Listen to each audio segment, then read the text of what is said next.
కేంద్ర ప్రభుత్వం అధినేత ప్రధానమంత్రి డాక్టర్ మన్మోహన్ సింగ్ గారు 2010లో కరెక్ట్గా 15 సంవత్సరాల క్రితం మన్నవరం బెల్ ఫ్యాక్టరీకి పునాది రాయి వేయడం జరిగింది.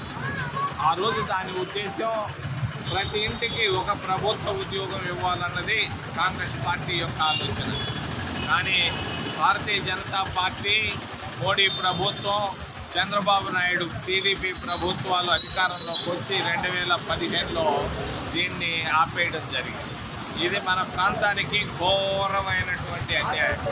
నిరుద్యోగులు ఈరోజు ఆకలితో, అప్పులతో, అన్యాయంగా ఈరోజు కన్నీటితో బతుకుతున్నారు. వీళ్ళందరూ ఉద్యోగాలు రావాలంటే మన్నవరం బెల్ ఫ్యాక్టరీ పనులు రావాల్సిందే. మేము ఇంటింటికి ప్రచారం చేసి ఖచ్చితంగా బెల్ ఫ్యాక్టరీ పనులు ప్రారంభించేట్లాగా కాంగ్రెస్ పార్టీ చొరవ తీసుకుంటుందని తెలియదు.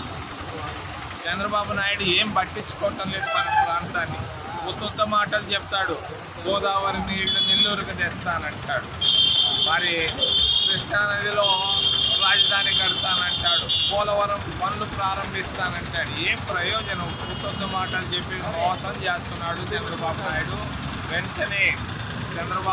వెంటనే వైఖరి మార్చుకొని మన్నవరం బెల్ ఫ్యాక్టరీకి వెంటనే పనులు ప్రారంభించి ప్రతి ఇంటికి ఉద్యోగం వచ్చేట్టు చేయాలని మేము కాంగ్రెస్ పార్టీ డిమాండ్